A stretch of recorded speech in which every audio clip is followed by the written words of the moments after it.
बड़ा इत्तफाक कह लीजिए कि एक तरफ शुरुआती दिनों में एमआईएम आई और 2 दिनों में सिमट कर रह गई, और उसके बाद भारतीय जनता पार्टी की तरफ से एक बड़ा चेहरा यानी यहाँ के उप मुख्यमंत्री जी का आगमन हुआ और उन्हें लोगों में जोश भरने की कोशिश की। लेकिन कहीं ना कहीं वो जोश 2 दिनों के बाद ठंडा होते दिखाई दिया और मालूम पड़ा कि लोगों के दिमाग में आज भी ये बात कौंध रही है कि इन्होंने किया क्या है, यहाँ विकास के नाम पे हुआ क्या है। और शायद यही कारण है कि कहीं ना कहीं लोग शंका व्यक्त कर रहे हैं कि एमआईएम अगर फेल होते नजर आ रही थी तो दूसरी एक टीम लाई गई है जिसका नाम है आम आदमी पार्टी। अब इस और अगर महाविकास अघाड़ी की बात की जाए, बहुजन विकास अघाड़ी की बात की जाए, तो बहुजन विकास अघाड़ी की तरफ लोगों की एक उम्मीद टिकी है। क्या यहाँ पर उत्तर भारतीय और युवाओं को वरीयता दी जाएगी या फिर पुराने उन्हीं नगर सेवकों को चुनकर लाया जाएगा जिन्हें देख देख कर लोग ये सोच बैठे थे कि इन्होंने हमारे लिए किया ही। अब फैसला आने वाला वक्त बताएगा, बहुजन विकास अघाड़ी की टीम बताएगी कि उनकी कैसी रणनीति है और इस चुनाव में उनका कैसा परफॉर्मेंस रहेगा। सीटी सर्वे, लेकिन वही वसई विरार में परिवर्तन के नाम पे आई थी यहाँ की तीनों सीटें। लेकिन परिवर्तन के बाद ये जो तीनों विधायक आए थे उनके कार्यकाल में अब तक कोई बड़ा काम नहीं हो पाया। न तो हॉस्पिटल का काम हो पाया, न किसी स्कूल का काम हो पाया, न तो महानगर पालिका द्वारा अवैध निर्माण को तोड़ने से रोका जा सका, न अवैध निर्माणों को बनने से रोका जा सका। वहीं आपको बता दें कि इम्तियाज जलील को आना पड़ा। इम्तियाज जलील के आने के बाद जो भीड़ इकट्ठा हुई थी वो भीड़ कहां तितर बितर हो गई, क्योंकि सोशल मीडिया पर उनके एक भी पोस्ट को जनता वायरल तक नहीं कर पाई। जो खबरें इनकी लगी थी वो खबरें मात्र 2 दिन के अंदर सिमट के पोटली में बंद हो गई और कोई उधर तवज्जो भी नहीं दे रहा है। जनता के बीच में जब हम जा रहे हैं वहां देख रहे हैं तो एमआईएम मानी कुछ नहीं, जीरो नजर आ रहा है। वहीं अब भारतीय news live the social media news platform, please subscribe and share. नमस्कार दोस्तों, आप देख रहे हैं इंकलाब न्यूज लाइव। मैं फारूक शाह और आज सर्वे रिपोर्ट में मैं बताना चाहूंगा कि वसई विरार की जमीनी सतह की खबर। जमीनी सतह की खबर यह है कि बहुजन विकास अघाड़ी महाविकास अघाड़ी के साथ गठबंधन करके जो एक बड़ी ताकत को सामने लाई है, ये ताकत को देख करके आज भारतीय जनता पार्टी हिल गई है। और इसी हिलने का एक जवाब ये है कि उप मुख्यमंत्री एकनाथ शिंदे साहब को वसई विरार के विवांता होटल में आकर कार्यकर्ताओं में जोश भरना पड़ा। पर सवाल ये उठता है, क्या जोश भरने के बाद क्या जनता फिसल जाएगी या जनता बदल जाएगी? क्योंकि बड़ा सवाल ये आता है कि परिवर्तन के नाम पे जो सरकार बन के आई है यानी विधायक बनकर आए हैं, उन विधायकों के कार्यकाल के दौर में अब तक कुछ नहीं हो पाया। हाँ, हुआ है तो सड़कों पे पैच भरने का काम हुआ है। वो पैच भरे जा रहे हैं जिन पैच के भरने के बाद गाड़ियों को एक्सीडेंट होने का खतरा ज़्यादा बढ़ गया है। गाड़ियाँ स्लिप कर सकती हैं, गिर सकती हैं और कहीं कहीं तो पैचिंग भी खराब निकल गई और खड्डे वैसे बरकरार हैं। ऐसे में जनता क्या मुख्यमंत्री को देख करके वोट कर देगी, ये सवाल आता है। अब एक तरफ बात करेंगे कि एमआईएम पार्टी वसई विरार में उतर गई, जिसे लोग कह रहे हैं कि भारतीय जनता पार्टी की बी टीम, लेकिन बी टीम क्या नुकसान कर पाएगी, ये बड़ा सवाल आता है। और वहीं एक सवाल ये उठता है कि एमआईएम के जो लीडरशिप कर रहे थे वसई विरार में, उनकी क्या कैपेसिटी है कि जो बहुजन विकास अघाड़ी को या फिर भारतीय जनता पार्टी को टक्कर दे दे। अगर ये वाकई में चुनाव लड़ने आए हैं तो क्या इनकी इतनी पावर है, इतना दम है, या इनके चेहरों में इतना दम है कि जिसके वजह से जनता इनकी तरफ रुझान कर ले? क्योंकि अगर देखा जाए तो पत्रकार कॉन्फ्रेंस तक करने की इनके पास कैपेसिटी नहीं दिख रही है। वहीं एक बार एक मीटिंग करने के लिए इन्होंने कितने पापड़ बेले और उसके बाद जाकर के प्राइवेट होटल में इनको अपनी मीटिंग रखनी पड़ी, जहां पर एमआईएम के वरिष्ठ नेता इम्तियाज जलील को आना पड़ा। इम्तियाज जलील के आने के बाद जो भीड़ इकट्ठा हुई थी वो भीड़ कहां तितर बितर हो गई, क्योंकि सोशल मीडिया पर उनके एक भी पोस्ट को जनता वायरल तक नहीं कर पाई। जो खबरें इनकी लगी थी वो खबरें मात्र 2 दिन के अंदर सिमट के पोटली में बंद हो गई और कोई उधर तवज्जो भी नहीं दे रहा है। जनता के बीच में जब हम जा रहे हैं वहां देख रहे हैं तो एमआईएम मानी कुछ नहीं, जीरो नजर आ रहा है। वहीं अब भारतीय जनता पार्टी को इसका संदेह मिल गया कि अगर ये बी टीम नहीं होकर के भी हमें फायदा दे सकती थी तो, लेकिन 2 दिनों के अंदर ही एमआईएम जब सिमट गई तो भारतीय जनता पार्टी समझ गई कि ये नहीं कुछ हमारे लायक फायदा दे सकते। शायद यही कारण रहा होगा कि यहाँ के उप मुख्यमंत्री एकनाथ शिंदे साहब का आना और विवांता में कार्यकर्ताओं में जोश भरना। वहीं दूसरी तरफ आपको बता दें कि जब चुनाव का दौर आता है तब एक और इस्तेमाल किया जाता है मामला, वहाँ पर कि शब्दावली खेले जाते हैं, वहाँ पर किसी बड़े चेहरे को लाया जाता है या फिर कई बड़े ऑफर दिए जाते हैं। मैं ऑफर की बात करूँगा।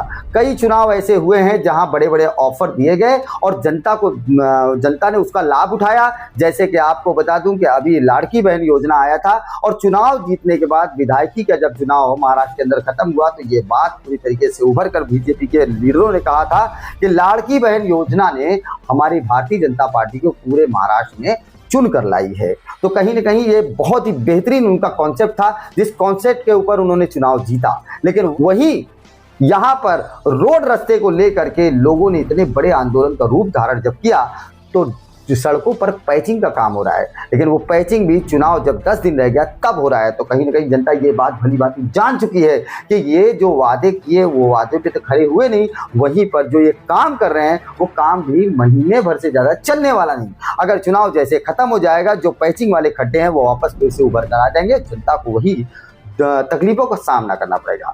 और मैंने कहा कि चुनाव में जनता से वोट भुनाने के लिए बड़े बड़े अच्छे प्रोजेक्ट लाए जाते हैं, उनमें बड़े चेहरों की भी बात होती है।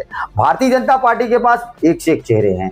योगी आदित्यनाथ जी हैं, वहीं अमित शाह जी हैं और वहीं मुख्यमंत्री और उप मुख्यमंत्री भी हैं। लेकिन क्या MIM ऐसे चेहरों को ला करके क्या पब्लिक को रिझा लेगी अपनी तरफ, ये बड़ा सवाल आता है। MIM पिछले 1 महीने के पहले जैसे ही 2 दिन के लिए उभर कर आई थी, वैसे ही 2 दिन के बाद पूरी तरीके से सिमट गई। आज जनता के बीच में MIM नाम की चीज कोई है ही नहीं।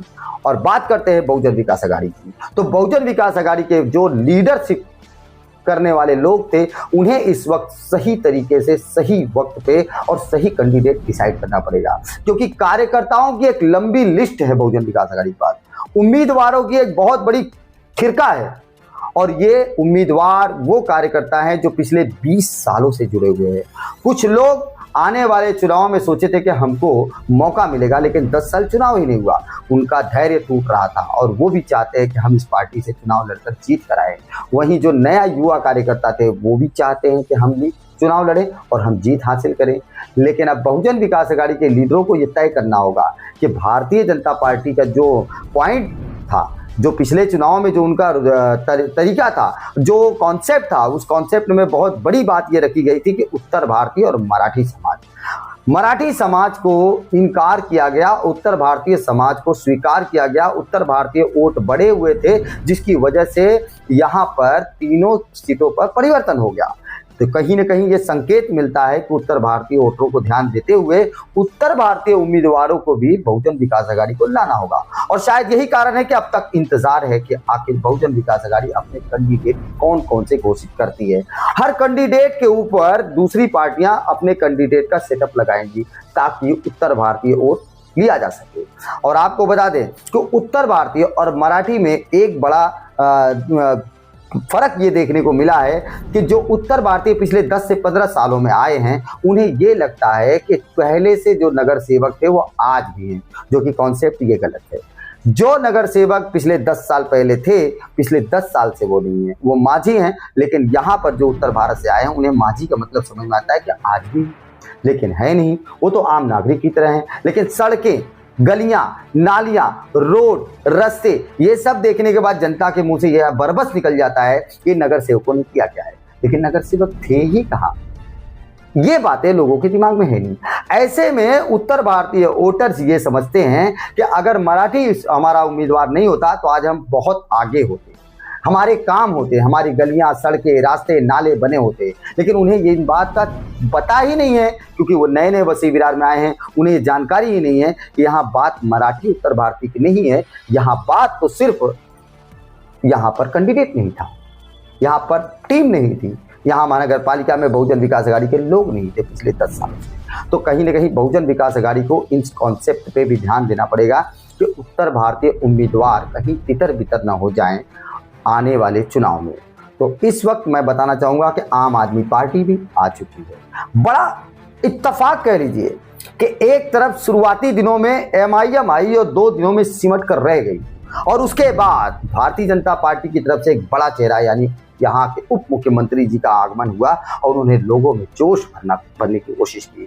लेकिन कहीं ना कहीं वो जोश 2 दिनों के बाद ठंडा होते दिखाई दिया और मालूम पड़ा कि लोगों के दिमाग में आज भी ये बात कौंध रही है कि इन्होंने किया क्या है, यहाँ विकास के नाम पे हुआ क्या है। और शायद यही कारण है कि कहीं ना कहीं लोग शंका व्यक्त कर रहे हैं कि MIM अगर फेल होते नजर आ रही थी तो दूसरी एक टीम लाई गई है जिसका नाम है आम आदमी पार्टी।